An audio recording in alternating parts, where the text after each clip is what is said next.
आजकल सबको message receive हो रहा है कि 30 सितंबर के बाद जो टैक्स रिटर्न की डेट है, डेडलाइन है, उसको एक्सटेंड नहीं किया जाएगा, लिहाजा आप उससे पहले पहले रिटर्न फाइल कर लें। क्या ये वाकई इस मैसेज में कोई सच्चाई है या एक रिमाइंडर है? और पास्ट में एफबीआर की क्या प्रैक्टिस रही है और अभी एक्सटेंशन आने के कितने चांसेस हैं और क्या क्या लाइकलीहुड है, क्या क्या रीजंस हैं कि हम उसको एक एनालिसिस के थ्रू स्टडी करते हैं। आप देख रहे हैं प्रैक्टिकल लर्निंग है, उसमें हूं फ़हीम महबूब। वापस आते हैं टॉपिक के ऊपर। ये आपके सामने एक मैसेज मैंने रखा हुआ है, ये आप तकरीबन जितने भी टैक्स पे रजिस्टर्ड हैं उन सबको एक मैसेज रिसीव हो रहा है। अगर आप इस मैसेज को अपने इनबॉक्स में देखें, अगर आपके पास जो एफबीआर की तरफ से 9966 की तरफ से मैसेज आता है, तो अगर आपके पास पिछले साल की कोई हिस्ट्री अवेलेबल है तो आप देखेंगे कि पिछले साल में भी आपको इन्हीं डेट में मैसेज रिसीव हुआ होगा कि टैक्स रिटर्न की जो डेट है वो एक्सटेंड नहीं होगी, अगर आपके पास कोई रिकॉर्ड अवेलेबल है। अगर नहीं अवेलेबल तो मैं आपको शो करता हूँ। यहाँ पे आप देखें तो ये एफबीआर की वेबसाइट है, उसके ऊपर उन्होंने लिखा हुआ है कि no extension in the date of filing of income tax return for tax year 2021, यानी कि 2 साल पिछला एफबीआर की जो प्रैक्टिस रही है, हिस्ट्री रही है, वो हम स्टडी कर रहे हैं। यहाँ पे आप देखें तो उन्होंने मेंशन किया है कि जी 30 सितंबर डेडलाइन है और 30 सितंबर के बाद ना आपको कोई एक्सटेंशन नहीं मिलेगी, ये उन्होंने क्लियरली मेंशन किया हुआ है।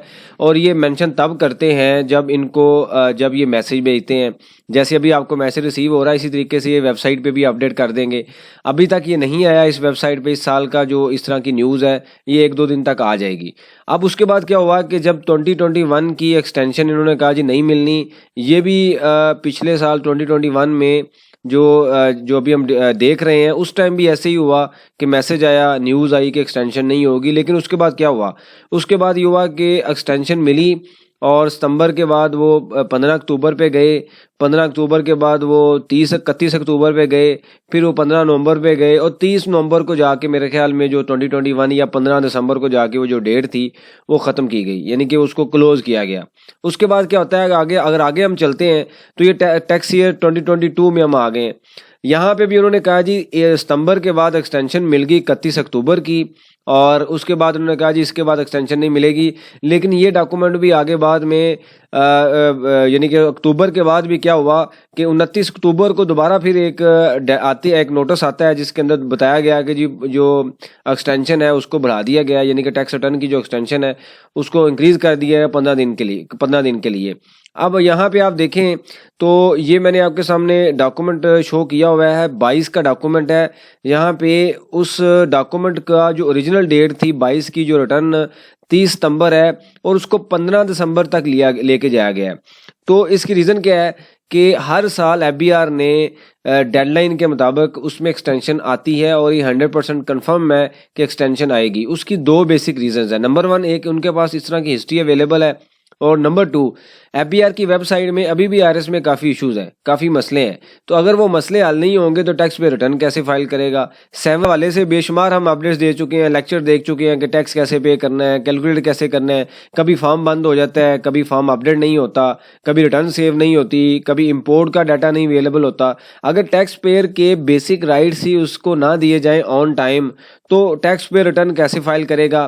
3 या 4 सितंबर को इन्होंने दोबारा फॉर्म के अंदर चेंजिंग कर दी कि जी आप फॉर्म अपडेटेड है, आप रिटर्न फाइल कर लें। उसके बाद क्या हुआ कि 7E के थ्रू हम प्रॉपर्टी ऐड करते थे, जिस पे हमने लेक्चर भी बनाया हुआ है, देखा हुआ है। फिर दोबारा इन्होंने ख़त्म किया, मैंने भी लेक्चर बनाया, काफ़ी लोगों ने भी उनको ईमेल्स की कि भाई ये तो रिटर्न वाइबल नहीं है, डॉक्यूमेंट ही वाइबल नहीं है, रिटर्न का आप किस तरीके से हम रिटर्न फाइल करें। कुछ टाइम के बाद क्या हुआ, दोबारा रिवर्स कर दिया गया। अगर हर हफ्ते एक चेंजिंग आएंगी तो आपको भी पता है, बीआर को भी पता है, मुझे भी पता है, हम कैसे रिटर्न फाइल कर सकेंगे। जिन लोगों ने पहले रिटर्न्स फाइल कर ली उनका डाटा उठ गया है।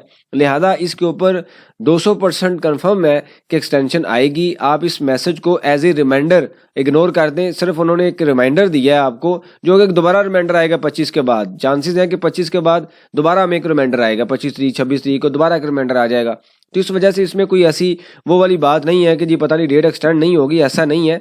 डेट लाजमी एक्सटेंड होगी। मैंने कुछ लॉजिकल रीजंस आपके सामने रखी हैं कि क्यों एक्सटेंड होगी। एक हमने पास्ट प्रैक्टिस देखी, दूसरा इस साल के लिए एक लॉजिकल रीजंस है जिसमें आईआरएस के इश्यूज आ रहे हैं। अभी कुछ टाइम के बाद बार की तरफ से, डिफरेंट टैक्स बार की तरफ से इनको लेटर भी चले जाएंगे। और उसके अलावा जो तीसरी जो बड़ी इंपॉर्टेंट यहाँ पे डिस्कशन है वो ये है कि अभी जो ओवरऑल जो पॉलिटिकल सिचुएशन है वो भी आपके सामने है।